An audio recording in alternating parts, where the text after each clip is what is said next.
Hello farmers, இன்னைக்கு வீடியோவில் எதை பற்றி வரோம்னா மல்லிகை செடியில் ப்ரொலாங்டு ஃப்ளவரிங் ஸ்டேஜ், அதாவது நீண்ட பூக்கும் நிலையை பற்றி தான் பார்க்க போகிறோம். அதாவது பூக்கள் தொடர்ச்சியாக ஒரு சீரான பூக்கும் நிலையிலேயே இருக்கிறதுக்கான வழிகள் என்னென்ன, அண்ட் இது நம்ம ஒரு 2 ஃபேக்டர்ஸாக ஸ்ப்ளிட் பண்ணி சொல்ல போகிறோம்.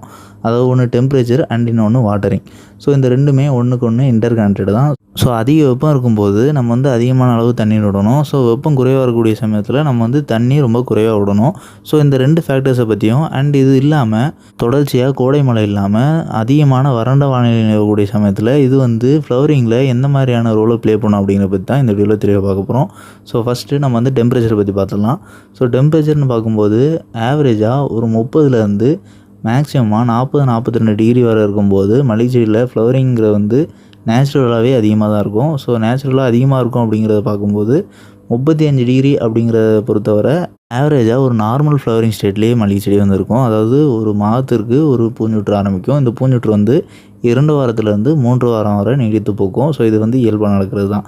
ஆனால் இதுவே இந்த 35 டிகிரியை தாண்டி டே டைம் டெம்பரேச்சர் பதிவாகக்கூடிய சூழல்லையும், இதுவே தொடர்ச்சியாக வறண்ட வானிலையாகவே நிலவி பதிவாகக்கூடிய சூழலில் இது ஃப்ளவரிங்கை பொறுத்தவரை மல்லிகை செடிக்கு ஹீட் ஸ்ட்ரெஸ் ஏற்படுத்துறதுக்கான வாய்ப்புகள் இருக்குது. ஆனால் இருந்தாலும் கூட இதெல்லாம் நம்ம உயிரியல் பயன்படுத்தி ஹீட் ஸ்ட்ரெஸ்லேருந்து மல்லிகை செடியை தற்காத்து போதுமான அளவு அந்த வெப்பத்தை தாங்கிறதுக்கான நீர் கொடுத்து நம்ம செடிக்கு போதுமான ஊட்டச்சத்துகள், பூச்சிக்கொல்லி, பூஞ்சானக்கொல்லி இது எல்லாமே பர்ஃபெக்டாக டைமுக்கு பயன்படுத்தும் பட்சத்தில் ஃப்ளவரிங் ஸ்டேஜ் எக்ஸ்டெண்ட் ஆகிட்டே போகும். அதாவது இந்த 21 நாட்கள் அப்படிங்கிறது 1 மாதம் 40 நாட்கள் வரை கூட நீடித்து போக்கும்.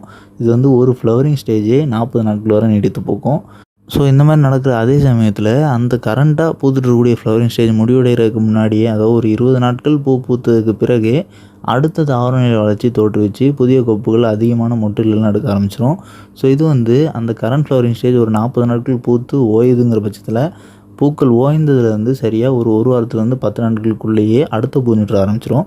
ஸோ இது எப்போ நடக்கும் அப்படின்னா, தொடர்ச்சியாக வறண்ட வானிலை நிலவக்கூடிய சமயத்துலேயும் அதிகமான டெம்பரேச்சர் பதிவாகக்கூடிய சமயத்தில் இது நடக்கும். ஸோ இந்த ரெண்டுமே இருக்கும்போது நம்ம மல்லிகை செடிக்கு ஊட்டச்சத்துக்கள், நுண்ணூட்டச்சத்துக்கள், அதாவது என்பிகே பிரைமரி நியூட்ரியன்ஸும் மைக்ரோ நியூட்ரியன்ஸும் குறையாமல் இருக்கும் பட்சத்துலேயும் போதுமான அளவு நீர், அந்த வெப்பத்தை தாங்கிறதுக்கு நம்ம சரியான அளவு தண்ணீர் விடணும். அண்ட் இது இல்லாமல் நமக்கு மல்லிகை செடிகளுக்கு ஏற்படக்கூடிய புழு தாக்குதல், பூஞ்சான நோய் தாக்குதல், பேன் தாக்குதல் இது எல்லாத்தையுமே நம்ம சரிவர கவனித்து பின்பற்றும் பட்சத்தில், அதாவது ஒரு கண்ட்ரோல்லையே எந்த ஒரு சேதமும் பயிருக்கு ஏற்படாத அளவுக்கு நம்ம தற்காத்துக்கும் பட்சத்தில் மகசூல்னு பார்க்கும்போது பூக்கும் நிலை தொடர்ச்சியாக இருந்துகிட்டே இருக்கும். இடையில் ஒரு பூஞ்சொற்றுக்கும் இன்னொரு பூஞ்சொற்றுக்கும் ஒரு 10 நாட்கள் தான் இன்டர்வியூலே வரும். அதாவது ஒரு பூஞ்சொற்றுக்கும் இன்னொரு பூஞ்சொற்றுக்குமான இடைவெளி நாட்கள். ஸோ இப்படி இருக்கும் பட்சத்தில் நமக்கு வெயில் காலத்தை பொறுத்தவரை ஒரு தொடர்ச்சியான பூக்கும் நிலையாகவே அமையும்.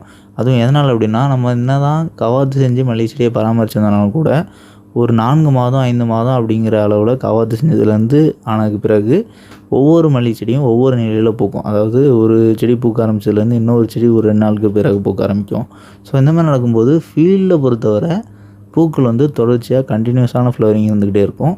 பூக்கள் பெரிதளவு தோய்வு நிலை அடையாமல் ஒரு ஆவரேஜான ஃப்ளவரிங் இருக்கும்.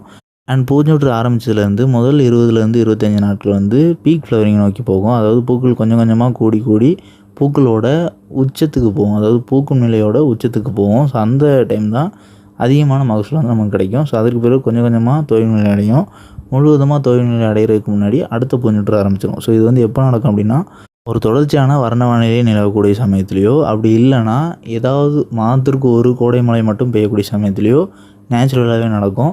ஆனால் இது கோடை மழை இடையிடையே பெய்யுது, அதாவது ஒரு 15 நாட்களுக்கு ஒரு முறையாவது அதிகமான மழைப்பொழிவு இருக்குது அப்படிங்கிற பட்சத்தில் அவங்க என்ன செய்யணும் அப்படின்னா, அந்த மழைப்பொழிவால் மண்ணில் அதிகரித்த ஈரப்பதத்தை செடிக்கு அதிகமான தண்ணீர், அதாவது ஓவர் வாட்டரிங் நடந்தது போல் இல்லாமல் மண்ணில் ஈரப்பதத்தோட அளவை நம்ம குறைக்கணும். அதாவது இது நான் இயற்கையாகவே நடக்கும். அதாவது நாளடைவில் வெப்பம் கூட மேல்புறத்துலேருந்து ஈரம் காஞ்சிட்டே இருக்கும். எவாப்ரேஷன் ஒரு பக்கம் நடக்கும், நீர் ஆவியாதல் நடக்கும். அண்ட் இது இல்லாமல் மண்ணில் வேர்கள் சத்தை உறிஞ்செடுக்க ஈரப்பதத்தோட அளவு குறைய செய்யும். ஆனால் இது நம்ம வெயில் காலத்தில் இருக்க அளவுக்கு, அதாவது முழுவதுமாக ஒரு மழைப்பொழிவு இல்லாத சமயத்தில் இருக்க அளவுக்கு மண்ணை காய வைக்கணும். ஸோ இது செடி வாடக்கூடிய சமயம் வரை நம்ம மண்ணை காய வச்சுட்டு தான் திருப்பி இரிகேட் பண்ணணும், திருப்பி நீர் பாசனம் கொடுக்கணும். ஸோ அப்படி கொடுத்தோன்னா தான் வெயில் காலத்தை பொறுத்தவரை இந்த அதீத வெப்பத்தினால எடுக்கக்கூடிய கொப்புகளில் அதிகமான மொட்டுகள் வரும். ஸோ இப்படி பண்ணாமல் நம்ம மழைப்பொழிவு பெஞ்சதுலேருந்து ஒரு 2 நாட்கள் இல்லைன்னா 3 நாட்களுக்கு பிறகு உடனே செடி வந்து வாடிடக்கூடாதுன்னு தண்ணி விட்றோம் அப்படின்னா அது வந்து கொடி வளர்ச்சி அமையறதுக்கான வாய்ப்புகள் அதிகமாக இருக்குது. ஸோ இது எதனால் அப்படின்னா ஆல்ரெடி மண்ணில் அதிகமான ஈரப்பதம், சாயில் வந்து ஓவர் சேச்சுரேட்டட் ஆகிட்டு இருக்கக்கூடிய சூழ்நிலையில் நம்மளும் எக்ஸ்ட்ரா வாட்டரிங் போதுமான அளவு நீர் இருக்கும்போது இன்னுமே நீர் பாசனம் செய்யும்போது கொடி வளர்ச்சி அமையிறதுங்கிறது வந்து இயல்பாக நடக்கிறது தான். ஸோ அந்த மாதிரி ஆகும் பட்சத்தில் பூஞ்சொட்டு வந்து நீடித்து பூக்காது.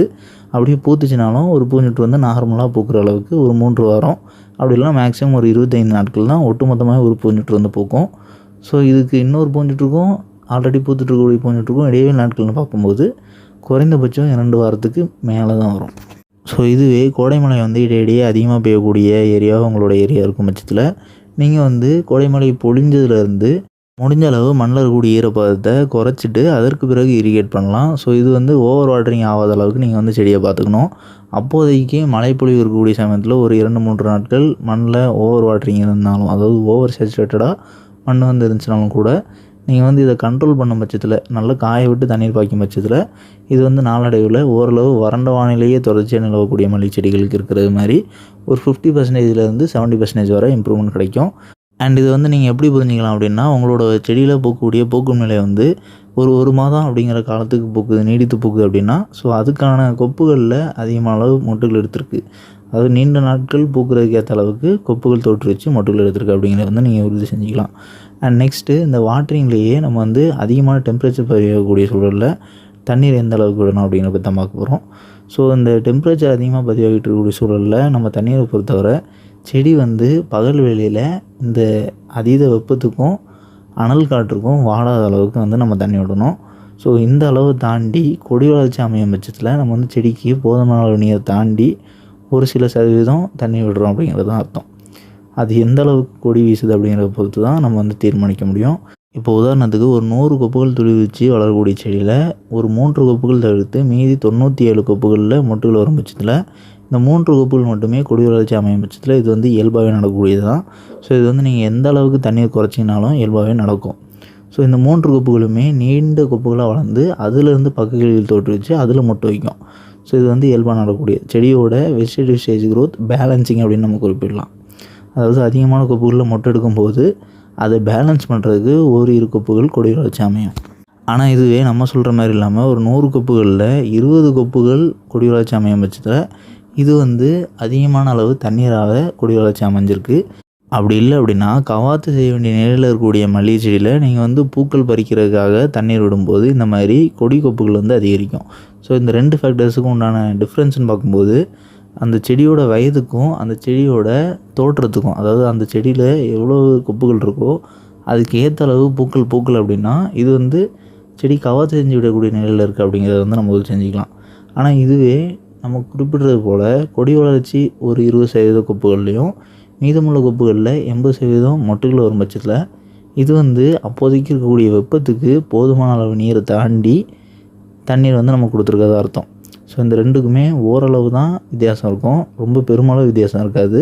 ஸோ அது வந்து நீங்கள் செடியோட அடர்த்தியை பொறுத்து, செடி எந்த அளவுக்கு விரிஞ்சிருக்குது அண்ட் செடி வந்து எந்த அளவுக்கு உயர்ந்திருக்கு அப்படிங்கிற பொறுத்து தான் அமையும். ஸோ இது வந்து பொதுவாகவே மல்லி செடியில் எந்த அளவுக்கு செடி வந்து விரிஞ்சிருந்தனாலோ இல்லைனா வளர்ந்துருந்தனாலோ வெயில் காலத்தை பொறுத்தவரை பூக்கள் வந்து அதிக அளவு தான் பூக்கும். ஸோ இது வந்து இயற்கையாக நடக்கக்கூடியது தான். ஆனால் நம்ம குறிப்பிட்றது என்ன அப்படின்னா தண்ணீர் வந்து ரொம்பவே அதிகமாக இருக்கும் பட்சத்தில் வெயில் காலத்துலேயும் கொடிகள் வீசக்கூடும். ஸோ அப்படி கொடிகள் வீசாத அளவுக்கு நீங்கள் தண்ணீர் விட்டு தொடர்ச்சியாக வறண்ட வானிலை நிலவக்கூடிய சூழலில் செடியை பராமரிச்சிங்க அப்படின்னா அந்த செடியில் எந்த அளவுக்கு மொட்டையில் எடுக்கும் அப்படிங்கிறதுக்கான சான்று தான் நீங்கள் வந்து இந்த வீடியோவில் பார்த்துட்ருக்கீங்க. ஸோ நீங்கள் பார்த்தீங்கன்னா தெரியும், நம்ம வந்து பொதுவாகவே மல்லிகை செடிகளுக்கு விடக்கூடிய நீர் அப்படின்னு பார்க்கும்போது ஓரளவு ஒரு செடிக்குன்னு பார்க்கும்போதே 5 லிட்டர் அப்படிங்கிற அளவில் தினமும் விடுவோம். ஸோ 2 சைடும் ஒரு 2லேருந்து 2.5 லிட்டர் அளவுக்கு தண்ணீர் வந்து போகும். ஸோ இது வந்து வெயில் காலம் அப்படிங்கிறதுனால அதுவும் குறிப்பாக ஒரு 37 டிகிரி 38 டிகிரி அப்படிங்கிற அளவில் வர டெம்பரேச்சர் பதிவாகக்கூடிய சூழலை நம்ம வந்து விடுறோம். ஸோ இது டெம்பரேச்சர் குறையும் போது இன்னுமே நம்ம வந்து தண்ணியோட அளவு வந்து குறைப்போம். ஸோ நீங்கள் பார்த்தீங்கன்னா தெரியும், பெரும்பாலான கொப்புகளில் மொட்டுகள் தான் இருக்குது. ஸோ இந்த பூஞ்சொற்று முடிகிறதுக்கு முன்னாடியே அடுத்த பூஞ்சொற்றுக்கான தாவரங்கள் வளர்ச்சியில் மொட்டுகள் வந்து எடுக்க ஆரம்பிச்சிடும். ஸோ இதுதான் என்விரான்மெண்டல் ஃபேக்டர் வந்து எப்படி அஃபெக்ட் பண்ணுது மல்லி செடியில் பூக்கும் நிலை அப்படிங்கிறதுக்கான சான்று. அதாவது தொடர்ச்சியான வறண்ட வானிலை நிலவக்கூடிய சூழலில் நம்ம வந்து செடிக்கு போதுமான அளவு நீர் விடக்கூடிய சூழலில் செடி வந்து ஆரோக்கியமாக இருக்கும் பட்சத்தில் எந்த ஒரு பூச்சி பூஞ்சான நோய் தாக்குதலும் இல்லாத பட்சத்தில் அதிகமான மொட்டுகள் வந்து தொடர்ச்சியாக எடுத்துக்கிட்டே இருக்கும். ஸோ இது வந்து நம்ம ஏற்கனவே குறிப்பிட்டது போல் நம்மளோட ஃபீல்டில் ஒரு பூஞ்சுற்று அப்படிங்கிறது வந்து குறைந்தது 30லேருந்து அதிகமாக 40 நாட்கள் வரை பூக்குது. ஸோ இப்போதைக்கு கரண்ட் ஃப்ளவரிங் ஸ்டேஜ் வந்து ஓயக்கூடிய நிலையில் இருக்குது. அடுத்த ஃப்ளவரிங் ஸ்டேஜ் வந்து இன்னொரு 1 வாரத்துலேருந்து 10 நாட்களுக்குள்ளேயே ஆரம்பிச்சிடும். அண்ட் இந்த வீடியோவில் ஏதாவது டவுட் இருந்துச்சுன்னா கமெண்ட் பண்ணுங்கள். அண்ட் நம்மளோட செகண்டரி சேனலான அக்ரிகோ ஷார்ட் சேனலில் இந்த வீடியோட கொலாபரேட் பண்ணிக்கிறோம். ஸோ நம்மளோட சேனலில் புதிதாக பார்க்கக்கூடிய விவசாயிகள் வந்து நம்மளோட அக்ரிகோ சேனலையும் அக்ரிகோ ஷார்ட் சேனலையும் மறக்காமல் சப்ஸ்கிரைப் பண்ணிக்கங்க.